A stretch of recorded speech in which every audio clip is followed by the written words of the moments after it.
सबसे प्यारी है, माँ तू जग में न्यारी है। माँ तू सबसे प्यारी है, माँ तू जग में न्यारी है।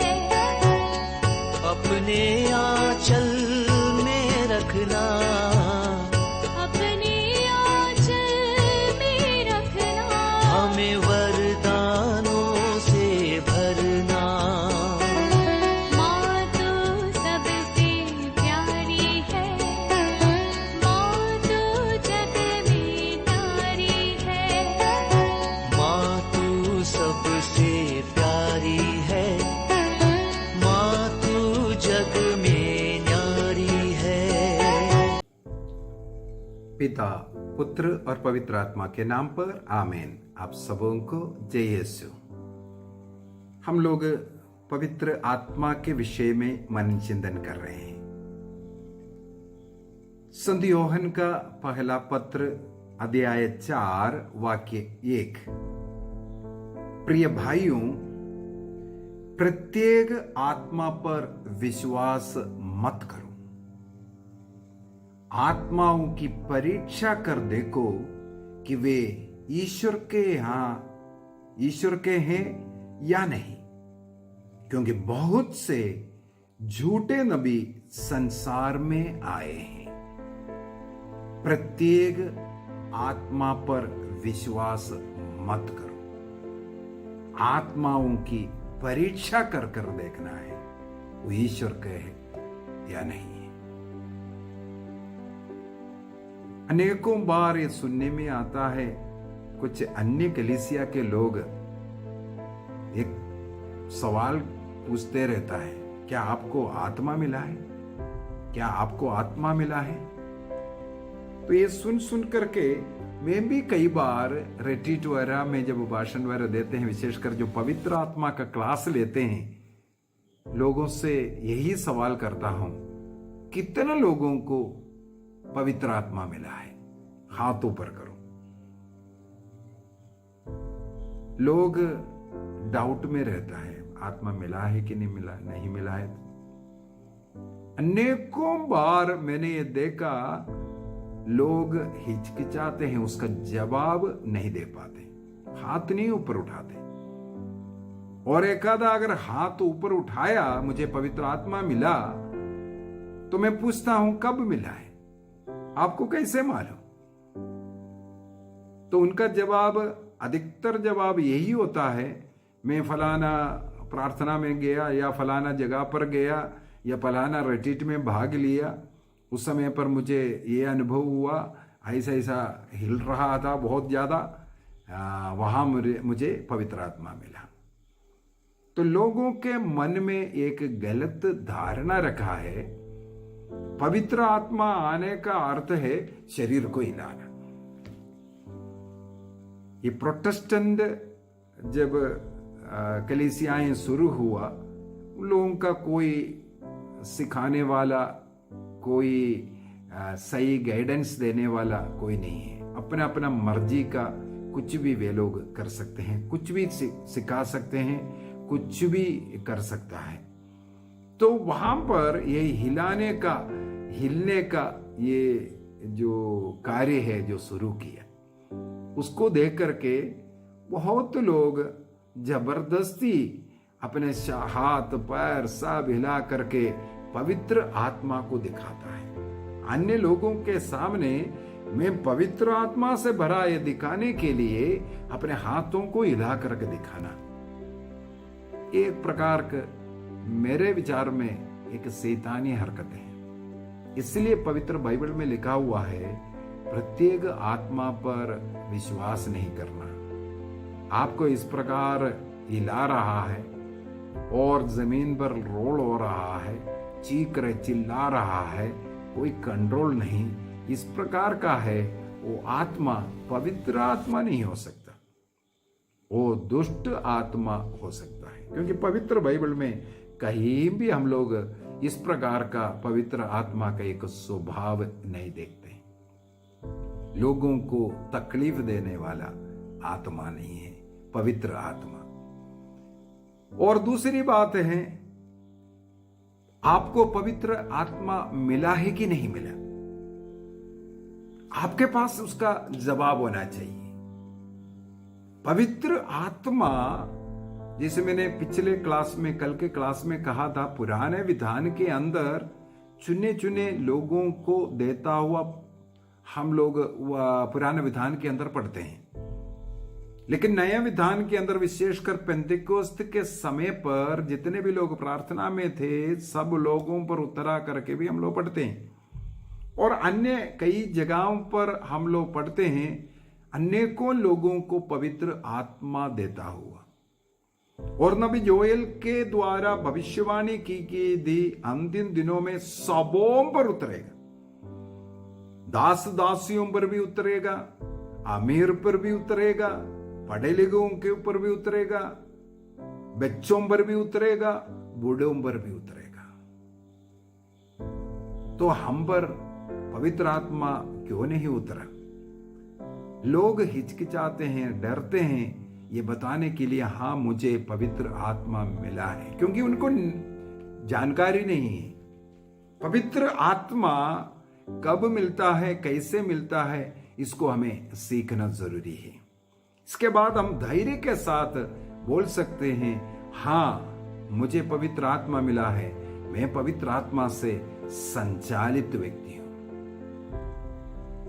कभी कभी लोग बोलते हैं मैं इतना पवित्र नहीं है पवित्र आत्मा आने के लिए। ऐसा भी शिक्षा मैंने सुना है, लोग ऐसा भी शिक्षा देते हैं, पवित्र आत्मा पवित्र है, वो केवल पवित्र जगह पर उतरेगा, पवित्र लोगों पर रहेगा, वो अपवित्र स्थान पर नहीं रह सकता, आदि आदि क्लास लेता हुआ।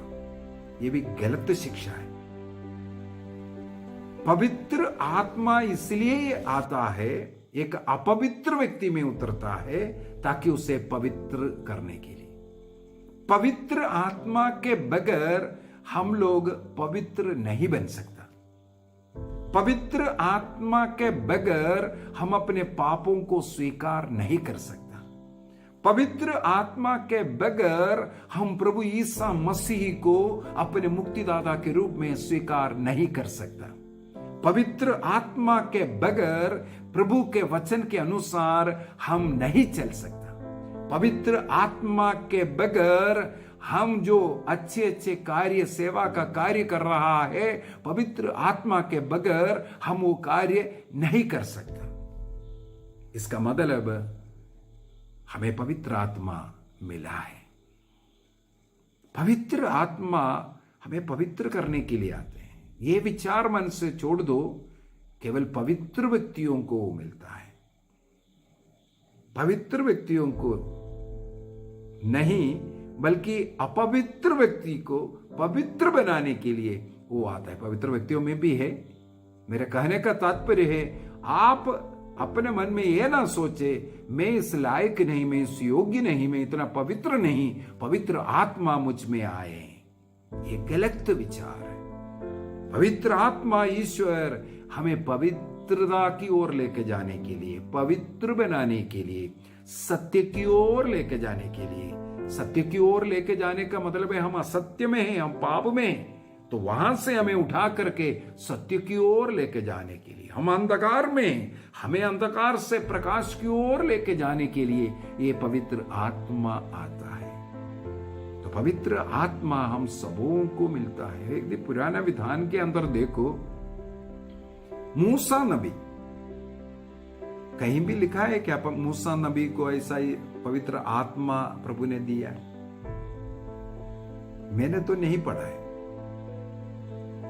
लेकिन मूसा नबी पवित्र आत्मा से संपन्न व्यक्ति था।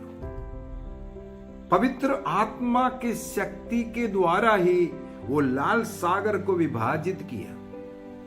पवित्र आत्मा के सामर्थ्य के कारण ही वो मिस्र के राजा के सामने उन्हें चैलेंज करने के लिए भी खड़े हो गए। हम लोग यदि निर्गमन ग्रंथ को पढ़ेंगे, निर्गमन ग्रंथ एक्सोडस, वहां पर मूसा नबी फरौन के पास जाकर के क्या कहते हैं? मूसा ने कहा, प्रभु ये कहता है कि मैं आधी रात में मिस्र का परिभ्रमण करूंगा, तब मिस्र के सब पहलौठे मर जाएंगे। सिंहासन पर विराजमान फिरौन के पहलौठे पुत्र से लेकर चक्की पीसने वाली दासी के पहलौठे तक, पशुओं के सब पहलौठे बच्चे भी मरेंगे। सारे मिस्र में जोरों का हाहाकार मचाएगा, जैसा ना आज तक मचा है और ना आगे कभी मचेगा।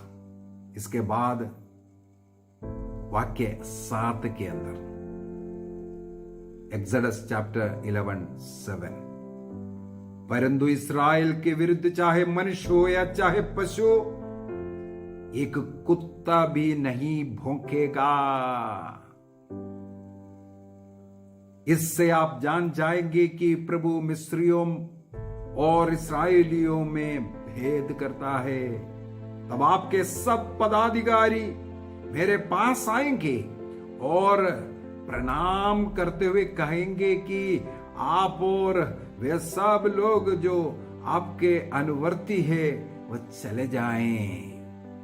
इसके बाद मैं चले जाऊंगा। इतना कहकर मूसा क्रोध से तमतमाते हुए फिरौन के हाथ से चला गया। फिरौन महाराजा उनके सामने इतना बोला, आज रात ही तुम्हारे पहलौठे बच्चे से लेकर के यहाँ के दासी के पहलौठे तक मरेगा, और हम इस्राएलियों के विरुद्ध एक कुत्ता भी नहीं भौंकेगा। और तुम्हारे पदाधिकारी आकर के मेरे सामने दंडवत कर सलाम कर करके बोलेगा, निकलो जाओ। ये हिम्मत उन्हें, वे सामर्थ्य उन्हें कहां से मिला? यही तो पवित्र आत्मा का कार्य है। वो डर भय का आत्मा नहीं है, हिम्मत और शक्ति की आत्मा है। पहले मूसा डर रहा था, पीछे हट रहा था, लेकिन ईश्वर ने उन्हें सामर्थ्य दिया था, अर्थात आत्मा दे करके भेजा। तो ये कहो, तुम वो कहो। इसके बाद 40 वर्षों तक उस मरुभूमि में इन जनताओं को लेकर के चलना एक छोटी सी बात नहीं है। उनके लिए भोजन, उनके लिए पानी, उनके कमले, नाना प्रकार के रोग, युद्ध, इसका सबका सामना करते हुए मूसा नबी आगे बढ़ा, क्योंकि पवित्र आत्मा, वही पवित्र आत्मा हमारे इस जीवन में हमें चाहिए। पाप को सलाम करने वाला जोसेफ को याद कीजिए। पुत्तीफर की पत्नी उसके साथ पाप करना चाहते, उसको पकड़ लिया, उसको कुर्ते को भी पकड़ लिया था, लेकिन उनके सामने से कुर्ता उतार करके फेंका और भागा। उस पाप से भागने की शक्ति पवित्र आत्मा जोसेफ को दिया। बाइबल में बार बार हम लोग पढ़ते हैं, जोसेफ के साथ ईश्वर था। तो ईश्वर हमें इस प्रकार के पाप से दूर भागने के लिए, प्रार्थना करने के लिए, कार्य करने के लिए हमें अपने आत्मा प्रदान करता है। कल जैसे मैंने बोला था, दाऊद पर पवित्र आत्मा, जब साउल ने अभिषेक किया, वो आत्मा उनके साथ रहा, इसलिए अनेकों लड़ाइयों जीते। लेकिन बुढ़ापे में जाकर के उस पवित्र आत्मा को उसने दुखी किया, एक व्यभिचार, हत्या का पाप के द्वारा। पवित्र आत्मा की प्रेरणा के अनुसार नहीं चलते, उसको दुखी करके जाएंगे, हम पाप में भी गिरेंगे। तो मूसा नबी हो या अन्य कोई नबी, हम लोग देखते हैं पवित्र आत्मा से भरकर कहते हैं। हमें एक और उदाहरण मूसा नबी का देख सकते हैं, गणना ग्रंथ उसके अध्याय 11 को, नंबर्स चैप्टर 11 वर्स 24 ऑनवर्स, ईश्वर ने मूसा से कहा, ये जो 70 वयोवृद्धों को, नेताओं को चुना था, उनको प्रभु के वो दर्शन कक्ष के सामने लेके आओ। तो 70 लोगों को संदेश भेजा, सब लोग वहां इकट्ठे हो गए। और उस समय पर क्या हुआ, वाक्य 25 तब प्रभु बादल में आकर मूसा से बात करने लगा और उसने मूसा की शक्ति का कुछ अंश 70 वयोवृद्धों को प्रदान किया। मूसा की शक्ति का कुछ अंश, अर्थात ईश्वर ने जिस पवित्र आत्मा की शक्ति से, पवित्र आत्मा से नबी मूसा को भरा था, उस मूसा से पवित्र आत्मा उन 70 लोगों को दे रहा है। हमारे बिशप का अभिषेक कोई आर्च बिशप के द्वारा या कार्डिनल के द्वारा करते हैं, है ना। उसी प्रकार फिर अब वो अभिषेक होने के बाद वो बिशप पुरोहितों को अभिषेक देते हैं। उन्हें जो मिला हुआ वो अधिकार का जो आत्मा, पवित्र आत्मा, वो बिशप अपने पुरोहितों का अभिषेक में पुरोहितों को देते हैं। पुरोहित लोग हमारे सिर पर जब हाथ रखकर प्रार्थना करते हैं, इसलिए हमें पवित्र आत्मा मिलते हैं, क्योंकि उन्हें पवित्र आत्मा अब उनके अभिषेक द्वारा मिला हुआ है। हम अपने बच्चों के ऊपर या अन्य लोगों के ऊपर हाथ रख करके जब प्रार्थना करता है, जो हमारे अंदर जो आत्मा है, वह आत्मा हम उन लोगों को देता है। यहां पर हम देखते हैं उन 70 लोग पवित्र आत्मा को ग्रहण करते। एक और इंसिडेंट है इसके आगे हम लोग देखेंगे। इन 70 लोगों में से पूरे 70 लोग वहां नहीं आए, बुलाने से 2 आदमी तंबू में सोते रहे। तो कोई देखा ये जो 2 लोग तंबू में रह गए, वो तंबू में रह करके भविष्यवाणियां करने लगे, प्रभु की स्तुति करने लगे। जब ये 70 लोगों में 68 लोग यहां आए, पवित्र आत्मा मूसा नबी से उनको जब ईश्वर ने दिया, तब उनको एक दिव्य प्रेरणा अर्थात पवित्र आत्मा के एक दिव्य अनुभव ने मिला और वो भविष्यवाणी करने लगे। उसी प्रकार जो तंबू में 2 लोग रह गए थे, वे लोग वहां वही कार्य किए। अर्थात ये पवित्र आत्मा यदि उधर नहीं आया, तब भी उन 2 लोगों में ईश्वर ने भेजा। और वो संदेश मूसा को मिला। उस समय पर योशुआ ने कहा, गुरुवर आप उन्हें रोक दीजिए, क्योंकि उन लोग ये भीड़ में, ये झुंड में नहीं आया था। 70 में तो था, लेकिन उन लोग वहां रह गए, सो गए। सोने वाला को रुका दीजिए। लेकिन मूसा नबी का जवाब बहुत ही एक सुंदर है। वाक्य 29 गणना ग्रंथ 11:29, नंबर्स चैप्टर 11:29। इस पर मूसा ने उससे उत्तर दिया, क्या तुम मेरे कारण ईर्ष्या करते हो?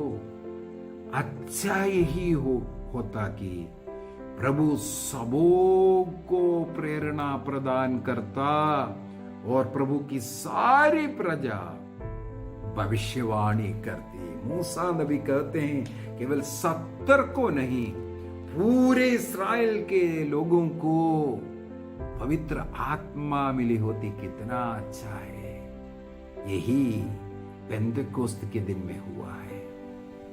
सबों पर पवित्र आत्मा उतारने का नबी योएल का जो भविष्यवाणी वहां पर पूरा किया। एक आधा और उदाहरण हम लोग ले सकते हैं। पवित्र आत्मा कब हमें मिलता है, इसका भी थोड़ा हमें जानना जरूरी है। पवित्र आत्मा एक व्यक्ति को कब मिलता है, कब मिल सकता है? छोटे बच्चे को मैं बोलूंगा हाँ। किसी व्यक्ति अगर बपतिस्मा नहीं ग्रहण किया तो मैं बोलूंगा हाँ। पवित्र आत्मा चाहे बपतिस्मा ग्रहण किया है या बपतिस्मा ग्रहण नहीं किया, प्रभु सबों को देता है।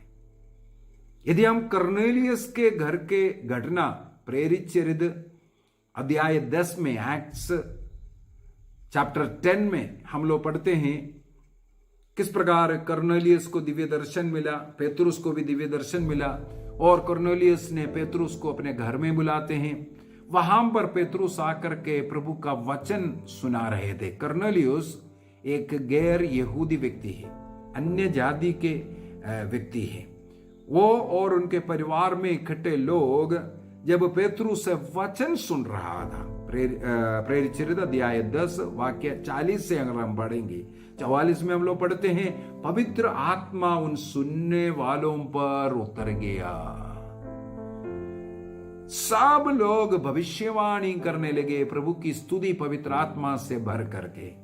ये देखकर पेतरुस ने कहा, जिस पवित्र आत्मा को ईसा मसीह ने, ईश्वर ने हमें दिया है, इन लोगों को भी वो मिल गया है वही आत्मा, तो हम इन्हें क्यों नहीं बपतिस्मा दे। उस समय पर गैर यहूदी का पहला बपतिस्मा वहां पर होते, अन्यथा केवल यहूदियों का, क्योंकि उन्हें सर्कमसिशन करना पड़ता था। यहां बाहर सर्कमसिशन करते पेतरुस ने जिन लोगों पर पवित्र आत्मा उतरा उन्हें बपतिस्मा दिया। इसका मतलब है बपतिस्मा लेने के पूर्व में भी हम पवित्र आत्मा ग्रहण करते हैं। बपतिस्मा के समय पर भी पवित्र आत्मा आते हैं। जैसे ईसा मसीह का जो बपतिस्मा के समय पर पवित्र आत्मा कपोत के रूप में उतरा, कपोत के रूप में इसलिए उतरा, योहन को यह संदेश मिला, तुम जब बपतिस्मा देते वक्त जिसके ऊपर पवित्र आत्मा को उतरते तुम देखोगे, वही व्यक्ति मुक्तिदाता व्यक्ति है, मुक्तिदाता ईश्वर है। तो योहन को एक चिन्ह दिखाना जरूरी था। पवित्र आत्मा वो एक आत्मा है, उसे कोई देख नहीं सकता किसके ऊपर उतरा किसके ऊपर उतरा नहीं, लेकिन वो चिन्ह योहन के लिए था। पवित्र आत्मा जिस व्यक्ति पर उतरेगा वही संसार का मुक्तिदाता ईश्वर है। वो चिन्ह कबूतर का चिन्ह था, कपोत का चिन्ह था। तो पवित्र आत्मा ईसा मसीह के बपतिस्मा में, और योहन स्वयं साक्ष्य देता है। अभी ये व्यक्ति स्वयं जो बपतिस्मा ग्रहण कर पवित्र आत्मा को ग्रहण किया है, वो अन्य लोगों को पवित्र आत्मा का बपतिस्मा देगा। पवित्र आत्मा का बपतिस्मा अब हम लोग लेते हैं। लेकिन प्रेरित चरित्र के अंदर एक एफेसुस के कलीसिया और एक सामारिया देश का हम लोग पढ़ते हैं, पवित्र बपतिस्मा तो उन्हें मिला था, लेकिन उन्हें पवित्र आत्मा नहीं मिला। इसलिए अलग से उनके ऊपर हाथ रख करके प्रार्थना करना पड़ा। कारण है उन्हें पवित्र आत्मा के विषय में ज्ञान नहीं था। उन्होंने कहा, हमने कभी पहली बार सुन रहा हूं, ऐसा भी एक व्यक्ति है, पवित्र आत्मा भी है। हम लोगों का भी यही कारण है, पवित्र आत्मा के विषय में हमें ज्ञान नहीं है। कब मिलता है, कैसे मिलता है, हम लोग सोचते हैं हमारा शरीर हिलना पड़ेगा, हम गिरना पड़ेगा, तब हमें पवित्र आत्मा मिलता है। ऐसा गलत धारणाओं के कारण हम लोग पवित्र आत्मा मुझे मिला है बोलने में हिचकिचाता है, डरता है। तो हम यदि पवित्र आत्मा ग्रहण किया है, हमें यह समझना है पवित्र आत्मा हमारे साथ रहता है, वो सदा साथ रहने वाला है। यदि बपतिस्मा ग्रहण किया या अन्य संस्कारों को आप ग्रहण किया, कोई भी संस्कार है, कलीसिया का 7 संस्कार है। संस्कार का क्लास लूंगा तब आपको पता चलेगा ये संस्कार क्या है। आदि आगे अगले महीने से हम लोग संस्कार के विषय में भी थोड़ा सीखेंगे। तो 7 संस्कार हमें पवित्र आत्मा देता है। चाहे बपतिस्मा हो, चाहे दृढ़ीकरण हो, चाहे यूकरिस्तीय संस्कार हो, चाहे रोगी विलेपन हो, चाहे पाप सिगार संस्कार हो, सारे संस्कार, चाहे विवाह संस्कार हो, पुरोहिताई संस्कार हो, शादी में भी विवाह में भी हमें पवित्र आत्मा ही मिलता है। पवित्र आत्मा के कारण ही ये जो स्त्री पुरुष एक दूसरे के लिए जीने मरने के लिए तैयार होता है, क्योंकि पवित्र आत्मा उन्हें एक शरीर और एक आत्मा बनाता है। तो इन संस्कारों के द्वारा हमें पवित्र आत्मा मिला है। तो पवित्र आत्मा हमें मिल चुका है। आगे हमें एक और क्लास लूंगा इसके ऊपर, पवित्र आत्मा का सही अभिषेक और पवित्र आत्मा मिलना, इसमें क्या फर्क है। उदाहरण के लिए ईसा मसीह जी उठने के बाद शिष्य लोगों से मिलते हैं। यूहन्ना के सुसमाचार उसके अध्याय 20 में वाक्य 21 से अगर पढ़ें, वहां पर ईसा मसीह उन्हें शांति देता है और उनके ऊपर फूंका। इसके बाद कहा पवित्र आत्मा को ग्रहण करो। फूंकना, मैंने बोला एक चिन्ह है, हवा है ना, जीव श्वास, वो पवित्र आत्मा का नाम है। तुम पवित्र आत्मा को ग्रहण करो बोलकर, अर्थात उस शिष्य उस समय पर पवित्र आत्मा को ग्रहण किया। इसके बाद पेंटेकोस्त की क्या जरूरत था पवित्र आत्मा आना, इस पर हम लोग आगे मनन चिंतन करेंगे। तो हम सबों को ईश्वर ने पवित्र आत्मा दिया है। मुझ में पवित्र आत्मा है, मैं पवित्र आत्मा से संचालित व्यक्ति हूं, इसको बार बार बोलना है। और मुझ में निवास करने वाले पिता पुत्र पवित्र आत्मा त्रिएक ईश्वर बोल करके हम सदा प्रभु की स्तुति भी करना है। पिता के साथ पुत्र और पवित्र आत्मा की स्तुति। इस प्रकार उस पवित्र आत्मा ईश्वर का अनुभव हमारे जीवन में होना चाहिए। वरदानों के विषय में, फलों के विषय में क्लास लूंगा। उस समय पर वो पवित्र आत्मा किस प्रकार हमारे जीवन में प्रकट करते हैं, ये हम सीखेंगे। तो आज हम इतना विश्वास कीजिए, मुझे पवित्र आत्मा मिला है और पवित्र आत्मा से मैं संचालित व्यक्ति हूं।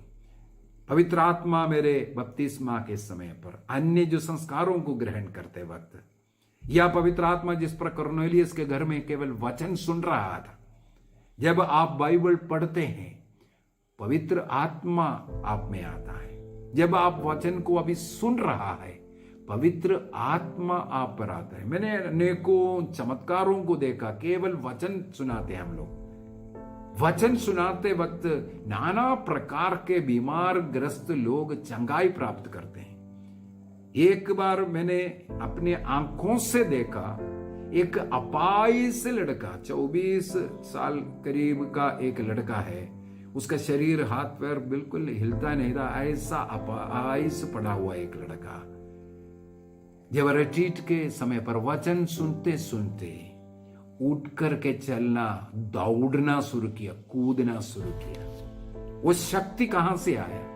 यही तो है, वचन सुनते वक्त, वचन पढ़ते वक्त पवित्र आत्मा उतरते हैं। प्रार्थना भक्ति का जीवन जी रहे हैं, आत्मा के कारण है। यदि आप पाप से दूर रह रहा है, आपको पाप लग रहा है, इसके पीछे का कारण है पवित्र आत्मा आप में है।